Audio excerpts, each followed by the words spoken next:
안녕하세요. 영국 런던 직장인 윤희입니다. 영상 시작하기에 앞서서 제 뒷배경이 점점 이것저것 박스가 많이 생길 예정인데 제가 곧 이사를 가요. 그래서 이사 준비를 하느라 좀 박스가 쌓이고 있거든요. 그래서 제 뒷배경이 너무 좀 난잡스러워도 약간 양해 부탁드립니다. 제가 이사 가면 또 이사 간 룸투어나 이런 것도 한번 해볼 테니까 한 2달 뒤쯤에 영상 기대해주세요.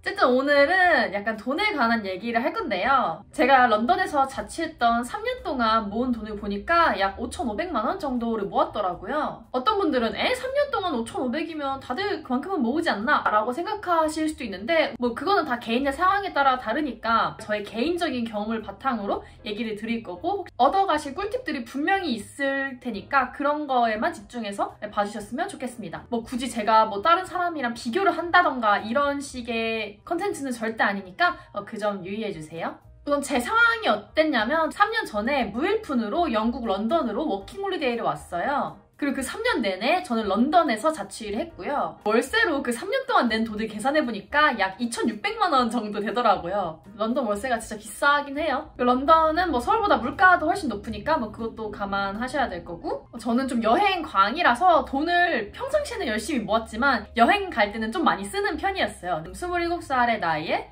27개국 이상 여행을 했으니까 여행을 하면서 썼던 돈 같은 거 좀 빼고 생각해보면 나름 열심히 잘 모은 금액인 것 같아요. 처음 1년에는 1,100만 원 정도 모았었고 그 두 번째 2년차 때는 1,500만 원 정도 모았고 마지막 3년차에는 2,900만 원을 모았어요. 이렇게 되게 갈수록 점점 많이 돈을 모은 케이스인데요. 우선 제가 초반에는 연봉이 그렇게 높지도 않았고 경제관념이 지금처럼 그렇게 정립되어 있지도 않았고 그때 렌트도 엄청 비싼 곳에서 살았었어요. 그래서 초반에는 한 달에 100만 원 정도 모았었네요. 그 정도밖에 못 모았고 지금 한 달에 200 이상 이 정도 모으고 있는 거죠. 자, 그럼 제가 런던 워홀을 하면서 이렇게 돈을 열심히 모으게 된 방법은 두 가지가 있어요. 더 벌기 그리고 덜 쓰기. 간단하죠? 이번 영상에서는 더 벌기에 대해서 얘기를 해보려고 해요. 여러분 로버트 기요사키의 부자 아빠 가난한 아빠 라는 책을 보셨나요? 거기에서 소득을 총 4가지 카테고리로 나눈 게 있거든요. 우선 첫 번째로는 근로소득. 말 그대로 여러분이 회사를 다니면서 버는 돈이에요. 저는 지금 제 수입의 대다수가 이 근로소득에 포함이 되었어요. 아마 대부분의 분들이 그렇겠죠? 근데 그렇다고 이 근로소득이 제 소득의 100%는 절대 아니에요. 70에서 80% 정도를 차지하고 있다고 생각하고 있는데요. 그 다음에 두 번째로는 셀프 임플로이먼트, 즉 프리랜서 일 같은 거를 하는 분들을 속하는데요. 제가 여기서도 소득이 몇 개 있어요. 바로 이 유튜브 하는 거 있잖아요. 여기서도 브랜디드 컨텐츠를 몇 개 진행하면서 간간히 소득을 얻고 있고 이 유튜브로 저의 좀 PR이 좀 된 상태여가지고 한국 외대에서 특강을 한다던가 K부부 멘토단에서 멘토링 컨텐츠를 만든다던가 커피챗을 하면서 대화를 하면서 그거대로 돈을 번다던가 이런 식으로 근로소득 이외에서 제가 좀 다른 식으로 일을 해서 버는 거를 다 이 셀프 임플로이먼트라고 해요. 최근에는 MBC에서 연락이 왔었어서 생방송 오늘 저녁에 리포터로도 출연을 했었어요. 3-4시간 정도 촬영을 한 다음에 돈을 얼마를 받는 이런 식으로 진행을 하거든요.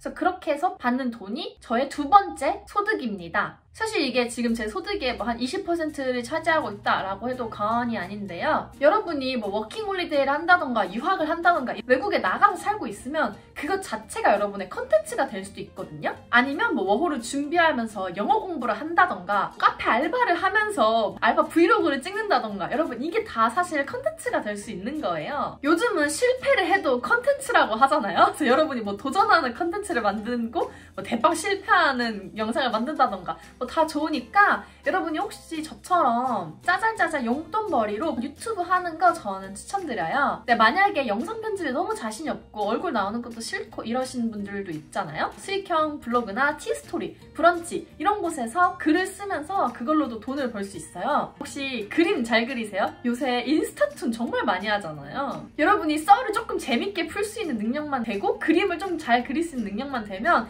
인스타툰으로 얼마든지 돈을 벌 수 있고 광고도 받을 수 있어요. 여러분이 좀 약간 예쁘장하게 생기셨어요? 아니면 여러분 몸이 엄청 좋으세요? 그러면 한번 인플루언서 해보세요. 팔로워 몇천 명 정도 되는 작은 인플루언서 있잖아요. 그런 인플루언서도 분명히 수요가 있어요, 여러분. 짜잘한 용돈벌이는 할 수 있거든요. 그래서 여러분들도 이 근로소득에만 너무 의지하지 마시고 이렇게 쫌쫌따리 다른 거 할 수 있는 거 없나 한번 찾아보시는 걸 추천해요. 이게 이제 잘 되면 여러분이 커리어를 아예 바꿀 수 있는 계기가 되기도 하고 활력소가 되기도 하거든요. 저도 퇴근하고 끝나고 와가지고 이렇게 막 영상 찍고 주말에 막 편집하고 이러는 게 가끔은 조금 힘들 때도 있지만 저는 삶의 활력소도 되고 제가 뭔가 도움을 준다는 것 자체도 기분이 좋고 나중에 이걸로 제가 진짜 완전 풀타임 유튜버로 전향할 수도 있잖아요. 이런 식으로 여러분의 두 번째 수익을 한번 조금씩 10만원, 20만원 이렇게 한번 불려나가는 거를 추천합니다. 그 다음에 세 번째는 빅 비즈니스라는 게 있는데 이게 뭐냐면 패시브 인컴이라고 하죠. 여러분이 노동은 처음에만 집어넣고 나중에는 자동으로 여러분에게 돈을 주는 시스템 이런 거를 빅 비즈니스라고 해요. 제가 크몽에 올려놓은 전자책이 두 권이 있거든요. 하나는 워킹 홀리데이 초기 정착 방법에 대한 거고 하나는 제가 워홀러로 왔다가 어떻게 취업 비자를 받아서 현지 회사에 입사하게 됐는지 이런 거에 관한 전자책이 두 개가 있어요. 그래서 저는 처음에 몇 달 동안 이 책을 쓰면서 좀 고생을 하긴 했지만 한번 이걸 올리고 나서는 그 책 시스템이 이제 저에게 그냥 매달 돈을 가져다 주거든요. 이런 게 이제 시스템이 돈을 벌어준다고 하죠. 이제 여러분이 어떤 큰 회사의 사장이 되었다고 생각을 해보세요. 자영업자 말고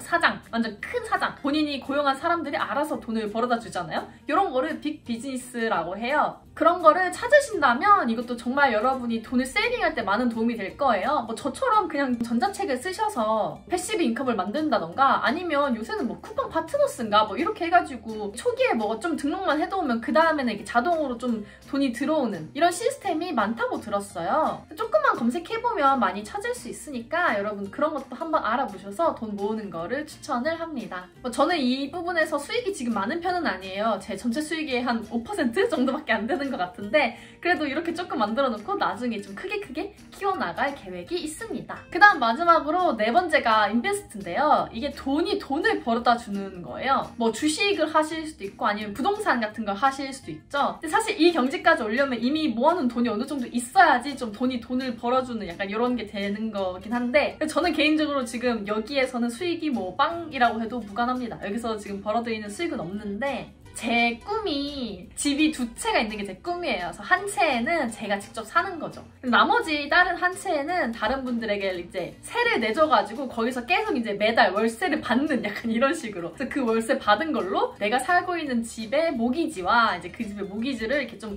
딱 내면 그 시스템이 탁탁탁 완전 잘 돌아가지 않을까라는 식으로 이미 제가 빅픽처를 그려놓은 게 있는데 아직 거기까지 가려면 많이 남았죠. 한 3-4년이 뭐야? 더 걸릴 것 같긴 한데 어쨌든 나중에는 이렇게 돈을 버는 단계까지 가고 싶다라는 목표가 지금 여러분의 마음에 있으시다면 여러분의 10년 뒤는 분명히 달라질 거예요. 저는 지금은 아직 3년에 뭐 5,500만 원밖에 못 모은 뭐 찐따일 수도 있겠지만 제가 10년 뒤에는 그게 뭐 5억이 될 수도 있고 10억이 될 수도 있잖아요. 그래서 여러분 이게 뭐 여러분이 10,000원, 20,000원일지라도 이런 부분 하나하나 다 생각을 해보시면서 돈을 더 버는 거를 추천드립니다. 이제 근로소득 가지고만 생활할 수 있는 시대는 진짜 지난 것 같아요. 자, 이제 더 벌기 얘기했으니까 덜 쓰기를 얘기해야죠. 제가 사실 저만의 지출 4계명에 대한 영상을 옛날에 한번 올렸었어요. 그 영상에서 제가 어떻게 지출을 현명하게 쓰려고 노력하는지 그 지출 4계명 한번 확인해 보시고요. 지금 영상에서는 좀 색다르게 제 지출 카테고리 탑 5를 한번 뽑아볼게요. 카테고리에 맞게 각각 제가 돈을 어떻게 세이빙했는지 좀 꿀팁을 간단하게 알려드릴게요.